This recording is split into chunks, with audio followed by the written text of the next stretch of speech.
Hi friends, welcome to this session. आज हम इस वीडियो में ट्रिपल सी एग्जाम से रिलेटेड 50 मोस्ट इंपॉर्टेंट क्वेश्चंस के बारे में डिस्कस करने वाले हैं। आज का हमारा जो वीडियो है आज का पार्ट 9 है। इससे पहले मैंने इस सीरीज़ में 8 वीडियोज़ डाल रखी हैं जो पार्ट 8 तक थी। इस सीरीज़ का जो नाम है वो है 50 most important question for triple C exam. ये सीरीज़ मैंने आज से एक हफ्ते पहले स्टार्ट करी थी। इस सीरीज़ की और सारी वीडियोज़ और ट्रिपल सी एग्ज़ाम से रिलेटेड जो सोल्यूशंस हैं वो आपको हमारे चैनल की प्लेलिस्ट में मिल जाएंगे। हमारा जो चैनल है वो है माई पैशन टेक्नोलॉजी। यहाँ आपको प्लेलिस्ट में ट्रिपल सी कोर्स का पूरा सोल्यूशन और साथ ही अगर आप MS word, MS excel, Tally इन सब कोर्सेज़ का प्रैक्टिकल क्लास चाहते हैं तो भी आप हमारे चैनल पे पा सकते हैं। तो चलिए आज का वीडियो स्टार्ट करते हैं। आप यहाँ देख सकते हैं 50 most important question for triple C exam. ये हमारा पार्ट 9 वीडियोज़ है। तो चलिए आज का वीडियो स्टार्ट करते हैं। आज का हमारा पहला क्वेश्चन है active matrix organic light emitting diode जो है ये एमोलेड का पूर्ण रूप है। तो ये सही हो जाएगा क्योंकि एमोलेड का ही पूरा नाम होता है active matrix organic light emitting diode. Option number A आपका जो है सही हो जाएगा। इसी तरह दूसरा क्वेश्चन है आपका Linux multi user multitasking operating system है। तो लाइनेक्स आपका जो है एक multi user multitasking operating system है। तो ये भी सही है क्योंकि आपका लाइनेक्स जो होता है ये multi user and multitasking operating system होता है। ऑप्शन नंबर ए आपका सही हो जाएगा। इसके बाद आपका नेक्स्ट क्वेश्चन है यूपीआई पिन की अधिकतम लंबाई कितनी होती है। यूपीआई पिन आपके पास होता है, आप उससे ट्रांजेक्शन वगैरह करते हो तो यूनिफाइड पेमेंट इंटरफेस इसका नाम होता है यूपीआई का। तो यूपीआई पिन की जो अधिकतम लंबाई होती है वो होती है 6 डिजिट तक, यानी कि ऑप्शन नंबर बी जो है आपका सही हो जाएगा। इसी तरह नेक्स्ट क्वेश्चन है यूजर की पासवर्ड को क्रैक करने के लिए हैकर्स द्वारा हैकिंग का प्रयास शामिल है। जो यूजर की पासवर्ड को हैक करने के लिए जो हैकर्स होते हैं वो कौन सी हैकिंग का प्रयास करते हैं, तो वो जो हैकिंग होती है वो पासवर्ड अटैक कहलाती है, यानी कि ऑप्शन नंबर ए आपका सही हो जाएगा। नेक्स्ट क्वेश्चन देखते हैं इम्प्रेस का अधिकतम जूम होता है। इम्प्रेस जो होता है आपका ये होता है, आप लिब्रे ऑफिस के बारे में अगर आपने सुना होगा, जैसे MS ऑफिस होती है यानी कि माइक्रोसॉफ्ट ऑफिस होती है, इसी तरह से लिब्रे ऑफिस और WPS ऑफिस ये ऑफिस हैं। तो इन सब में क्या है कि माइक्रोसॉफ्ट ऑफिस आपका पेड सर्विस है, इसको आप खरीदते हो तो आपका पैसा लगता है, लेकिन जो लिब्रे ऑफिस हैं WPS ऑफिस ये सब मुफ्त से आए हैं तो इसे भी लोग यूज कर रहे हैं। तो इम्प्रेस जो है ये प्रेजेंटेशन का काम करता है, जैसे माइक्रोसॉफ्ट पावर पॉइंट है उसी तरह से है लिब्रे ऑफिस में इम्प्रेस नाम से एक सॉफ्टवेयर होता है। तो इसमें पूछ रहा है कि इसमें अधिकतम जूम कितना होता है। तो इसमें अधिकतम जूम जो होता है वो 3000 तक होता है, 3000% तक उसमें जूम लिखा हुआ होता है। जबकि अगर आपका पावर पॉइंट का पूछता है तो उसमें 400% तक जूम होता है। तो चलिए इसका ऑप्शन आपका हो जाएगा सी। नेक्स्ट क्वेश्चन देखते हैं MS-DOS ऑपरेटिंग सिस्टम किस पर आधारित है। तो MS-DOS जो आपका ऑपरेटिंग सिस्टम है ये आपका कमांड यूजर इंटरफेस यानी कि CUI पर जो है बेस होता है, CUI पर बेस ऑपरेटिंग सिस्टम होता है। CUI का पूरा नाम होता है कमांड यूजर इंटरफेस। तो ऑप्शन नंबर बी आपका जो है सही हो जाएगा। नेक्स्ट क्वेश्चन देखते हैं किस ऑपरेटिंग सिस्टम में GUI CUI दोनों के गुण पाए जाते हैं। तो वो है आपका लाइनक्स ऑपरेटिंग सिस्टम, यानी कि लाइनक्स ऑपरेटिंग सिस्टम जो होता है इसमें आपका डॉस का भी गुण पाया जाता है और विंडो का भी गुण पाया जाता है। इसमें पाया जाने वाला जो ग्राफिकल यूजर इंटरफेस होता है उसे एक्स विंडोज़ के नाम से जानते हैं। तो आपका यहाँ पे ऑप्शन नंबर ए सही हो जाएगा, लाइनक्स। नेक्स्ट क्वेश्चन देखते हैं क्या मोबाइल में प्ले स्टोर से ऐप जो होता है डाउनलोड करना ठीक होता है। तो ये सही है क्योंकि जो मोबाइल में प्ले स्टोर होता है वहाँ से ऐप जो हम डाउनलोड करते हैं वो सभी के सभी एप्लीकेशंस सिक्योर होते हैं। तो ऑप्शन नंबर ए आपका यहाँ पे सही हो जाएगा। नेक्स्ट है बारकोड रीडर का आविष्कार कब हुआ। तो बारकोड रीडर का आविष्कार बहुत पहले हो गया था 1940 में, यानी कि बारकोड का जो आविष्कार हुआ 1940 में हुआ। तो ऑप्शन नंबर जो आपका है ये सही हो जाएगा। नेक्स्ट क्वेश्चन देखते हैं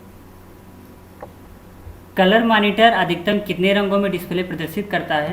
तो कलर मॉनिटर आपने देखा होगा, अब तो LED LCD कई तरीके के TFT ये सब मॉनिटर्स आ गए हैं। पहले सिर्फ black and white and colour monitor होते थे। तो कलर मॉनिटर जो होता है आपका 256 रंगों में डिस्प्ले प्रदर्शित करता है, यानी कि ऑप्शन नंबर डी आपका यहाँ पे सही हो जाएगा। इसी तरह आपका नेक्स्ट क्वेश्चन है इंटरनेट ब्राउज़र है, इसमें से कौन सा है जो इंटरनेट ब्राउज़र है। तो गूगल आपका एक सर्च इंजन है, याहू आपका सर्च इंजन है, जबकि मोजिला फायरफॉक्स जो है ये आपका वेब ब्राउज़र है। तो ऑप्शन नंबर ए आपका सही हो जाएगा। नेक्स्ट क्वेश्चन देखते हैं। बार कोड और क्यूआर कोड जो है एक ही हैं, तो ऐसा नहीं है, बार कोड और क्यूआर कोड अलग अलग होते हैं, तो ये फॉल्स हो जाएगा। ऑप्शन नंबर बी यहाँ पे सही है। नेक्स्ट क्वेश्चन देखते हैं। डिजी लॉकर में किसके द्वारा रजिस्ट्रेशन होता है? तो डिजी लॉकर जो होता है इसमें आधार कार्ड और मोबाइल नंबर के द्वारा आप रजिस्ट्रेशन कर सकते हो। तो आप यहाँ देख सकते हैं आपका दोनों ऑप्शन सही है, A and B. Option number आपका सी सही हो जाएगा, A and B. Next question है आपका, पंक्ति को कॉलम में कैसे बदलें? यानी कि जो रोज होती हैं उन्हें हम कॉलम में चेंज कैसे कर सकते हैं? तो इसको चेंज करने के लिए ट्रांसपोज ऑप्शन का यूज किया जाता है, इसे हम ट्रांसपोज कहते हैं इस क्रिया को। तो ऑप्शन नंबर बी आपका यहाँ पे सही हो जाएगा। फिर नेक्स्ट क्वेश्चन देखते हैं। निम्न में से सबसे तेज मेमोरी कौन सी है? तो जो सबसे तेज मेमोरी है वो आपकी हो जाएगी रजिस्टर। रजिस्टर जो होती है सबसे तेज मेमोरी होती है। अगर आपको किसी भी क्वेश्चन का आंसर पता है तो आप उसे कमेंट कर सकते हैं। जैसे आपका मॉनिटर के गुणवत्ता की पहचान किससे की जाती है? आप जो स्क्रीन देख रहे हैं इसे मॉनिटर कहेंगे। तो मॉनिटर की जो स्क्रीन है उसकी गुणवत्ता को हम कैसे पहचानेंगे, किस चीज़ से पहचान सकते हैं? तो डॉट पिच से या रिफ्रेश रेट से या रेजोल्यूशन से। तो यहाँ पे आपका ऑप्शन नंबर डी सही हो जाएगा, क्योंकि इन चारों चीज़ों से जो है हम किसी भी मॉनिटर की गुणवत्ता को पहचानते हैं। ऑप्शन नंबर डी आपका सही हो जाएगा। इसी तरह आपका अगला क्वेश्चन है। राइटर का डिफ़ॉल्ट फाइल एक्सटेंशन है। लिब्रे ऑफिस में जो एमएस वर्ड की तरह काम करता है, डॉक्यूमेंट वर्ड प्रोसेसर सॉफ्टवेयर होता है, उसे कहते हैं आपका राइटर। तो जो राइटर होता है इसका जो शॉर्टकट नेम है वो है, यानी कि शॉर्टकट नेम नहीं, एक्सटेंशन नेम जो होता है ये होता है .odt। इसमें जो शॉर्टकट नेम होता है .odt होता है, जबकि आपका एमएस वर्ड का शॉर्टकट जो एक्सटेंशन नेम होता है वो होता है .doc। तो आपको ध्यान रखना है राइटर का अगर पूछता है। आजकल क्या है कि CCC एग्जाम में लिब्रे ऑफिस से क्वेश्चन बहुत ज़्यादा उठ रहे हैं, इसी वजह से मैंने लिब्रे ऑफिस से रिलेटेड क्वेश्चन को इंक्लूड किया हुआ है। तो लिब्रे ऑफिस का जो राइटर होता है उसका एक्सटेंशन नेम होता है .odt, तो आपको ध्यान रखना है। फिर नेक्स्ट क्वेश्चन देखते हैं। 8 बिट के समूह को क्या कहा जाता है? तो 8 बिट के समूह को एक बाइट कहा जाता है, यानी कि ऑप्शन नंबर बी आपका सही हो जाएगा। नेक्स्ट क्वेश्चन देखते हैं। लिब्रे ऑफिस से बाहर निकलने की शॉर्टकट की क्या होती है? तो लिब्रे ऑफिस से बाहर निकलने की जो शॉर्टकट होती है वो होती है कंट्रोल के साथ क्यू। इससे आप क्विट कर सकते हो। और कंट्रोल डब्ल्यू कहीं कहीं मिलता है तो लोग कंफ्यूज होते हैं, लेकिन कंट्रोल डब्ल्यू से किसी भी विंडो को आप क्लोज कर सकते हैं, जबकि कंट्रोल क्यू से जो होता है ये सिर्फ एग्जिट के लिए होता है। तो ऑप्शन नंबर बी आपका यहाँ पे सही हो जाएगा। नेक्स्ट देखते हैं। माइक्रो प्रोसेसर का आविष्कार कब हुआ? तो माइक्रो प्रोसेसर का आविष्कार 1970 में हुआ था। तो ऑप्शन नंबर आपका जो है यहाँ पे ए सही हो जाएगा, 1970, ऑप्शन नंबर ए। नेक्स्ट देखते हैं। Basic input output system BIOS का पूर्ण रूप है? तो ये बिल्कुल सही है, काफ़ी सिंपल सा क्वेश्चन है। BIOS का जो पूरा नाम होता है बेसिक जो input output system. Next question देखते हैं। अनचाहे ईमेल को क्या कहते हैं? यानी ऐसा कोई ईमेल जिसे आप चाहते नहीं हो तब भी आपके इनबॉक्स में आके पड़ा हुआ है, तो उसे कहते हैं स्पैम। इसमें अक्सर वायरस भी होते हैं जो आपके ईमेल वगैरह को काफ़ी हानि पहुंचाते हैं।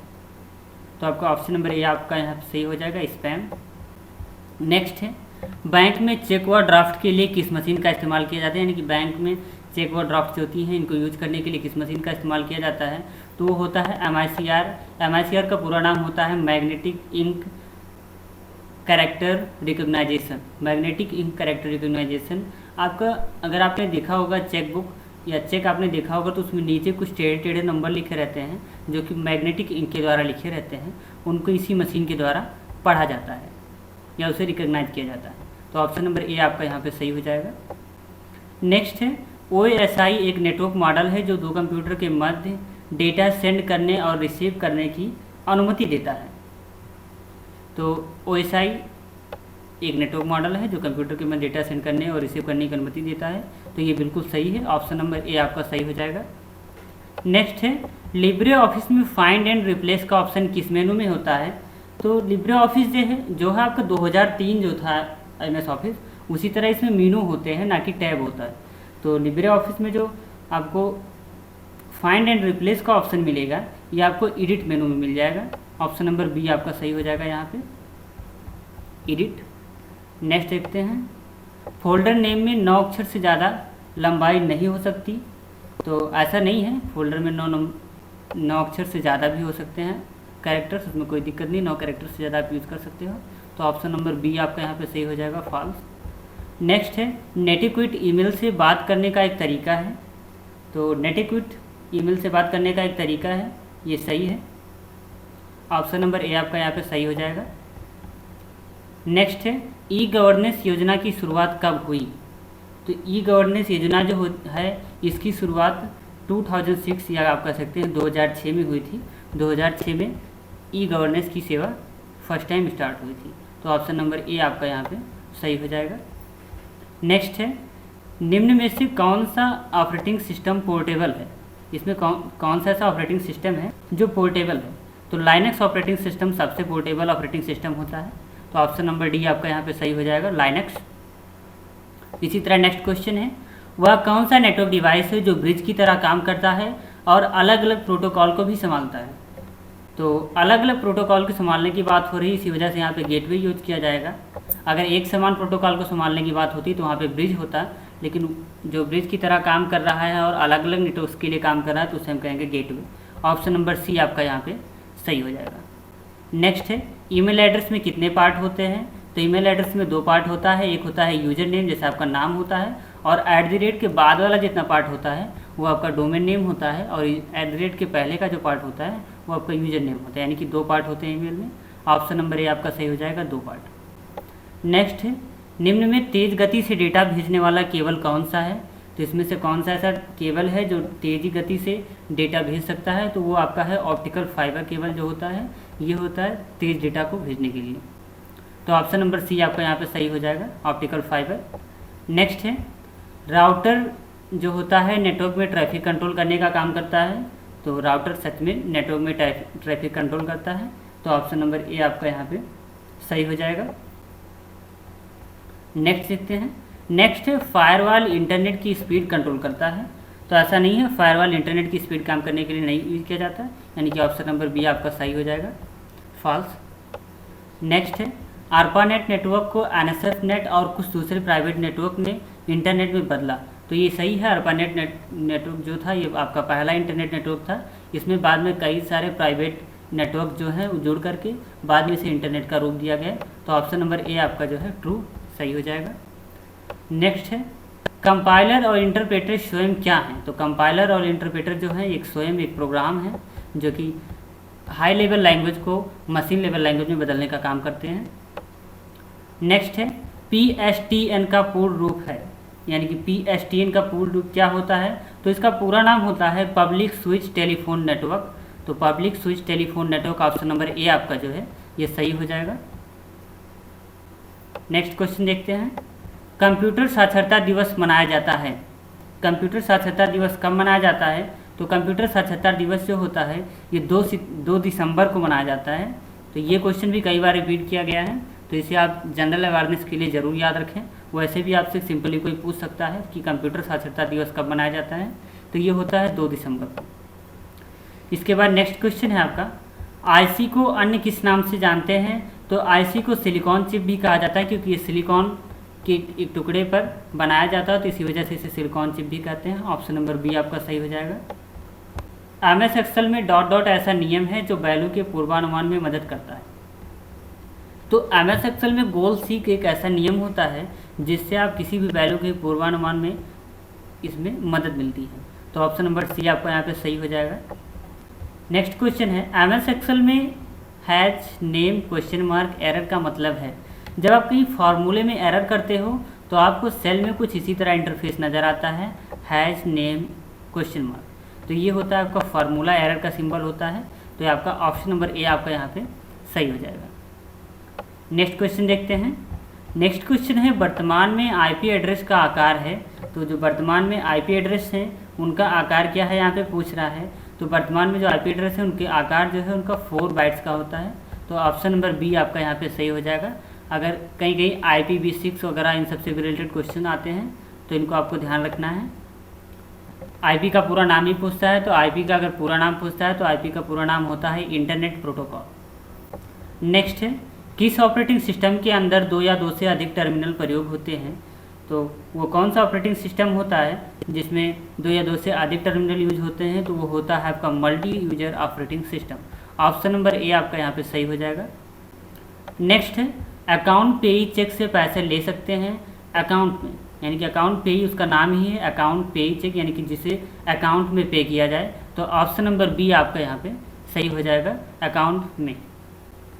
नेक्स्ट देखते हैं, किस सिंबल का प्रयोग फाइल में नहीं कर सकते? तो आपका जो एस्ट्रिक होता है, स्टार का सिंबल, इसे आप किसी भी फाइल के नेम में नहीं यूज कर सकते, ऐसा बाउंडेशन होता है। तो ऑप्शन नंबर सी आपका यहाँ पे सही हो जाएगा।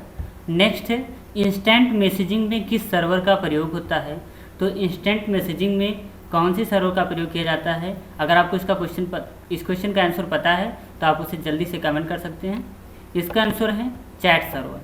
जो आपके सोशल मीडिया से रिलेटेड है इंस्टेंट मैसेजिंग का उदाहरण क्या है? तो यहाँ पे आप व्हाट्सअप भेज सकते हो, और इन सब तरीके से क्वेश्चंस काफ़ी ज़्यादा आजकल SSC एग्जाम में पूछे जा रहे हैं।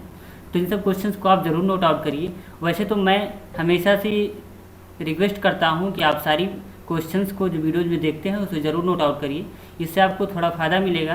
क्योंकि वीडियो देखने के बाद आप 15 दिन के बाद 20 दिन के बाद क्वेश्चंस भूल जाते हो, तो इसके बाद आपको एग्जाम के टाइम में याद नहीं रहता, या फिर आपको फिर से रिपीट करके वीडियो देखना पड़ता है। तो इसके लिए अगर आप नोट्स बना करके रखेंगे तो आप सिंपली उसे एक बार नोट्स को देख करके और एग्ज़ाम क्लियर कर सकते हैं। बाकी मैं क्वेश्चंस इंपॉर्टेंट से इंपॉर्टेंट क्वेश्चन देता रहता हूँ, यानी कि सब कुछ इंपॉर्टेंट है। बाकी जो मेन इंपॉर्टेंट बहुत ही इंपॉर्टेंट क्वेश्चन है उसे आप ज़रूर हाईलाइट करके रखें। तो मुझे उम्मीद है कि आप ज़रूर नोट्स बना रहे होंगे। तो चलिए अगला क्वेश्चन देखते हैं। MS एक्सेल में फार्मूला शुरू करने से पहले इक्वल टू का प्रयोग करने पर क्या होता है? यहाँ पे क्वेश्चन में MS एक्सेल में फार्मूला शुरू करने से पहले इक्वल टू का प्रयोग ना करने पर क्या होता है, ऐसा होना चाहिए था। तो अगर हम इक्वल साइन का प्रयोग नहीं करेंगे तो वो जो फार्मूला होता है वो फार्मूला काम नहीं करता है। यहाँ पे नहीं होना चाहिए था ऊपर, लेकिन क्वेश्चन में टाइपिंग मिस्टेक है। तो यहाँ पे अगर आपका ऐसा कहीं क्वेश्चन आता है कि अगर MS एक्सेल में फार्मूला यूज करने से पहले अगर हम इक्वल साइन का प्रयोग नहीं करेंगे तो क्या होगा, तो वो फार्मूला काम नहीं करेगा। X25 एक नेटवर्क है, तो ये सही है, ऑप्शन नंबर ए आपका सही हो जाएगा। X25 एक नेटवर्क है, ऑप्शन नंबर ए आपका सही हो जाएगा। नेक्स्ट है IIS internet information services IIS का पूरा नाम है, तो ये सही है। IIS का पूरा नाम होता है इंटरनेट इंफॉर्मेशन सर्विसेज। मैं जो फुल फॉर्म से रिलेटेड क्वेश्चन होते हैं इनको अक्सर ट्रू फॉल्स में क्रिएट कर देता हूँ, क्योंकि ऐसा क्वेश्चन एग्जाम में पूछा जाता है।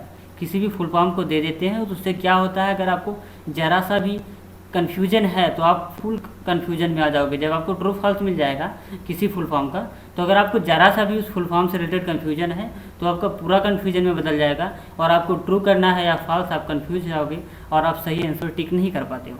इसी वजह से मैं ऐसे क्वेश्चंस को करता हूँ। बाकी मैंने फुल फॉर्म्स, जो सारे फुल फॉर्म्स हैं उनको 2 सेपरेट वीडियोज़ बना करके कवर कर रखा है, उसे आप हमारे चैनल की प्लेलिस्ट में जा करके देख सकते हैं। Important full form for SSC exam part 1 part 2, उसमें मैंने सारे फुल फॉर्म्स को कवर कर रखा है। तो यहाँ पे आपका ऑप्शन नंबर ए सही हो जाएगा। IIS का पूरा नाम जो होता है इंटरनेट इंफॉर्मेशन सर्विसेज। नेक्स्ट है UCE का पूर्ण रूप है, यानी UCE का पूरा नाम क्या है? तो अनसॉलिसिटेड कॉमर्शियल ईमेल जो होता है UCE का पूरा नाम होता है। तो ये आपका था लास्ट क्वेश्चन आज की वीडियो का। बाकी इस वीडियो में टोटल 50 क्वेश्चंस थे। आप इन क्वेश्चंस को रिपीट करके देखिए और नोट्स ज़रूर क्रिएट करिए ताकि आपको परीक्षा में मदद मिले। और मुझे उम्मीद है अगर आप पार्ट 10 तक की सारी वीडियोज़ को देखते हैं इस सीरीज़ की, तो आपका SSC एग्ज़ाम बहुत आसानी से निकल जाएगा, इसमें कोई बहुत ज़्यादा दिक्कत नहीं होने वाली है। तो बस आज की वीडियो में इतना ही, फिर मिलते हैं नेक्स्ट वीडियो में। Thanks for watching.